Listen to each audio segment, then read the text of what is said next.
Dink and Donk series, Episode 3, What's Mine in the Mine? Dink checked her supplies again.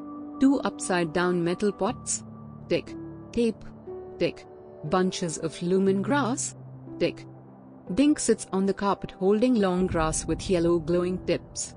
The bluish floating bubble bus is in the background. Lumen grass, which grows only on Hosharu, has tips that glow bright yellow and shines like a torch. So, Dink is taping bunches of lumen grass onto the bottoms of her pots to make torch hats. Her friend Donk, the moose, asked her to bring 2 torch hats when they saw each other next. She had no idea why, but she was about to find out. After attaching chin straps to the pots, and painting some swirly designs to make the hats prettier, she slipped inside her bubble bus and pop. She traveled again to a snowy part of planet Earth. Donk greeted Dink cheerfully. "They're perfect," said Donk, trying on one of the hats. "But what are they for?" asked Dink. "An adventure," said Donk. "I'll tell you more on the way." Dink rode on Donk's shaggy back as he trotted across the tundra. He told her what his grandpa had once told him: there was treasure left behind in an abandoned mine. Dink is riding on the back of Donk. They are both wearing hats with the glowing grass sticking out of the sides. "What's a mine?" asked Dink. "It's a tunnel that miners make under the ground," said Donk. "Once they're underground, they dig out precious rocks." "That's where we're going?" asked Dink. "Yup. My grandpa wasn't easy to understand. He was missing a lot of teeth and he had a funny accent. But I'm pretty sure he said a miner left behind a bag of gold nuggets." Being from Hosharu, Dink didn't know what gold was. "Dink," said Donk seriously, "you can buy anything with gold nuggets." "Like what?" Donk thought for a moment. "Like a hot dog cart." "Oh Dink, then we could sell hot dogs and make more money." Although Dink and Donk were wearing hearings, which enabled 2 creatures to understand each other's languages, Dink still didn't understand what Donk was saying. There are no hot dogs on Hosharu. But she enjoyed listening to Donk as he got more and more excited.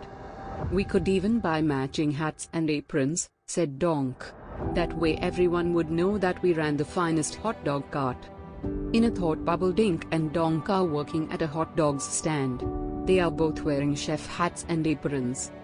Donk started talking about different types of mustard, but Dink wasn't saying anything. Was Dink not that into hot dogs? "Of course, there are lots of other things you can buy with gold nuggets," said Donk, who then asked nervously, "You still want to go to the mine with me and get the gold, right?" Dink grinned a big grin and told Donk she thought it was a brilliant plan. "Phew," said Donk. "I should probably mention, my grandpa said the bag is guarded by a terrible winged beast. Maybe a dragon. So, do you still want to come?" In a thought bubble, Dink imagines a blue and green dragon. Of course Dink still wanted to come. She brought an extra herring along with her. Surely if they could just talk to the beast, it'll act more friendly. So with that settled, they went to the mine. On the way, they made up some silly songs and Dink asked Donk more questions. "So, a hot dog is something to eat?" "Yeah. I mean, not me. Moose are vegetarians. And so are muskoxen, so they won't want hot dogs either." "Ooh," said Donk, suddenly having a new idea. "How about a vegetarian hot dog cart?" But before Donk could say anything more, they reached the entrance to the abandoned mine. But with some wiggling and scooching, they managed to squeeze through the hole and into a roomier space on the other side. Donk and Dink nervously called out and listened to their voices echo in the darkness. Dink and Donk are in a dark mine shaft. Their hats with glowing grass light up around them. "Hello? Hello? Hello?" Sweeping their torch hats around, they discovered railroad tracks on the floor and an empty trolley that miners used to haul rocks. Donk whispered, "My grandpa said the treasure is in a big cavern deep inside the mine." He volunteered to push Dink in the cart. "We might go a little faster then," he said. Dink agreed, and soon they were trundling along on squeaking wheels. The walls of the mine glistened with shiny rocks. When the ground began to slope down a little, Donk gave the trolley a push and rode on the back until it needed another push. "It's spooky in here," said Dink. Donk agreed, then added, "At least the ride is nice and—" Donk was going to say smooth, except it suddenly became definitely not smooth. Dink and Donk began to drop at a tremendous speed, as if they were on a roller coaster. Dink and Donk are sat in a minecart whizzing past. "Ah!" screamed Dink and Donk. The trolley suddenly swooped to the left. Then it dipped. "Ah!" Then it swerved to the right. Then to the left and right at the same time. The trolley whooshed, it whizzed, it bounced, it banged. Dink and Donk had this to say about it: "Ah!" They added one more "ah" for good measure. Then the trolley finally came to a halt. "Woo," said Dink, frizzled. "Indeed," said Donk. They left the cart behind and began walking woozily. To ease their fear, they made up a song about a moose in a mine making a sign that said "Come dine on veggie hot dogs." Not the best song ever, but it works, for they suddenly found themselves in a big cavern. Dink gasped and pointed to the wall. On it was a huge shadow of a beast, with wings, and tall pointy ears, and— "Look," said Donk. He pointed his hoof at a little blue bat casting a big shadow. Dink tiptoed to the bat and attached a herring. "Hello," said Dink.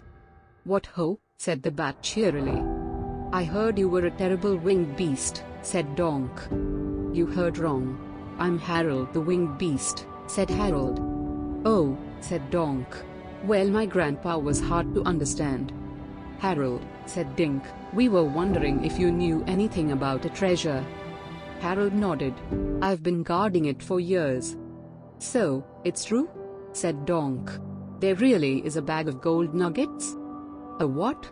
said Harold. "No. Close, though. It's a bag of old nuts." Donk's face fell. "I guess gold nuggets and old nuts sound kinda similar," said Dink. "Barely at all," said Donk, outraged. His grandpa's accent was harder to understand than he had realized. "We came all this way just for a bag of old nuts?" "Well, with that attitude," said Harold, "you're not getting any." But Dink, in her most polite Osharonia voice, persuaded the bat to give them each one nut, as a souvenir of their adventure. But now Dink and Donk were not looking forward to trudging all the way back to the mine's entrance. "Oh," said Harold, "why not just take the lift?" "There's a lift," said Donk, astounded but relieved. "Just over there," Harold said, pointing with a wing. So, in no time at all, Donk and Dink made it back to Dink's glowing bubble bus. "I'll always treasure this old nut," said Dink. "Not much of a treasure," chuckled Donk. "True," said Dink, giving Donk a big hug. "But it'll remind me of a real treasure, our friendship." Donk smiled a big moose smile, and with a pop, Dink and her bubble bus were gone. The end.